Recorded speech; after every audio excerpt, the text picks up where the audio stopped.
ఏసేకు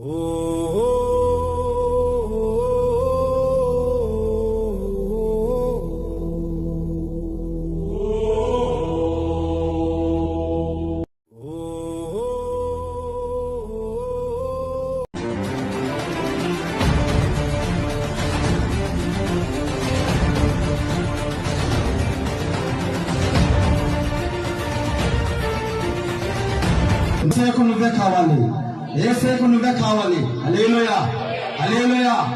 నాకైతే గాజులపల్లె పట్టణము చుట్టుపక్కల ప్రాంతాలకు, ఆ ప్రాంతాల మీద గాజులపల్లె పట్టణం మీద చింత ఉండేది, నాకు దిగులుండేది. యవనస్తులు నశించిపోతున్నారు ప్రభువా, తాగుడుబోతులు నశించిపోతున్నారు, తాగి పాడైపోతున్నారు, యవన బిడ్డలు నశించిపోతున్నారు, పాడైపోతున్నారు, యవన జీవితాలు పాడైపోతున్నాయి ప్రభువా.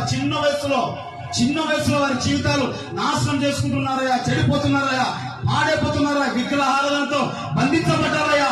ఈ గాజులపల్లె పట్టణాన్ని, ఈ చుట్టుపక్కల పట్టణాన్ని మార్చగలిగిన వాడు, అంత అభిషేకం కలిగిన దైవజనుని పంపించు ప్రభువా. అలాంటి దైవజనుని పంపించు ప్రభు అని మొర్ర పెడుతూ నేను ఆటోకి వెళ్ళేవాడిని, అలా మొరపెడుతూ దాటుకుంటూ వెళ్ళేవాడిని. తాగుడుబోతులు పడిపోతే చూసేవాడిని. ప్రభా, ఈ తాగుడుబోతుల్ని మార్చడానికి ప్రభువా, ఇదిగో ఈ నా ప్రాంతాన్ని మార్చడానికి ప్రభువా, ఈ పట్టణాలు మార్చడానికి ఏ దైవజనులు నన్ను పంపించాయా ఈ గ్రామానికి, ఏ దైవజనులు నన్ను పంపించాయా ఈ గ్రామానికి, ఏ సేవకునైనా పంపించాయా, ఏ సేవకునైనా ఎవరినైనా లేవనెత్తయ్యా అని దేవుణ్ణి అడిగేవాడిని, దేవుణ్ణి బతిమలాడేవాడిని, దేవుణ్ణి కన్నీరు విడిచేవాడిని. అనేక సేవకులకు ప్రోత్సాహం ఇచ్చేవాడిని, అనేక సేవకులకు సపోర్ట్ ఇచ్చేవాడిని. ఏ సేవకుడైనా వస్తాడేమో కేక వేస్తాడేమో, నా ప్రాంతాన్ని మారుస్తాడేమో, నా పట్టణాన్ని మారుస్తాడేమో, నా ప్రజలను మారుస్తాడేమో, నా యవన బిడ్డలను మారుస్తాడేమని కన్నీని వీక్షవాడిని, అడిగేవాడిని. దేవుని పంపించు ప్రభువా, యవన బిడ్డలు పాడైపోతున్నారయ్యా, యవన జీవితాలు పాడైపోతున్నాయి ప్రభాని కన్నీళ్ళు తీర్చి ప్రార్థన చేసేవాడిని, రోధించేవాడిని. దేవుడు అన్నాడు, వాడు వీడు కాదు, వాళ్ళు వస్తారు, వీళ్ళు వస్తారు, వాళ్ళ మంపి వీళ్ళ మంపి కాదు. నువ్వు వస్తే నిన్ను నిలబెట్టి నేను వాడుకుంటా. నువ్వు వస్తే నిన్ను నిలబెట్టి ఈ చుట్టుపక్కల ప్రాంతాలని, మా ఆదిలాబాద్ ప్రాంతాన్ని మారుస్తా. నువ్వు వస్తావా? నువ్వు ఇస్తావా? నీ జీవితాన్ని నాకు ఇస్తావా? నీ బ్రతుకులు నాకు ఇస్తావా? నీ జీవితాన్ని నా చేతులు పెడతావా? నువ్వు వస్తావా?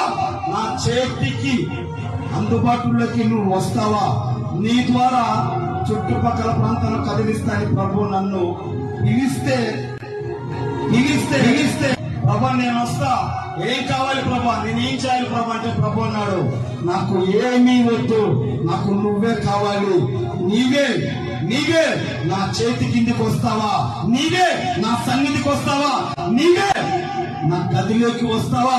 నీవే నీ హృదయంలో నాకు స్థానం ఇస్తావా అని దేవుడు నన్ను అడిగాడు. దేవుడు నన్ను పిలిస్తే నేనే వచ్చాను.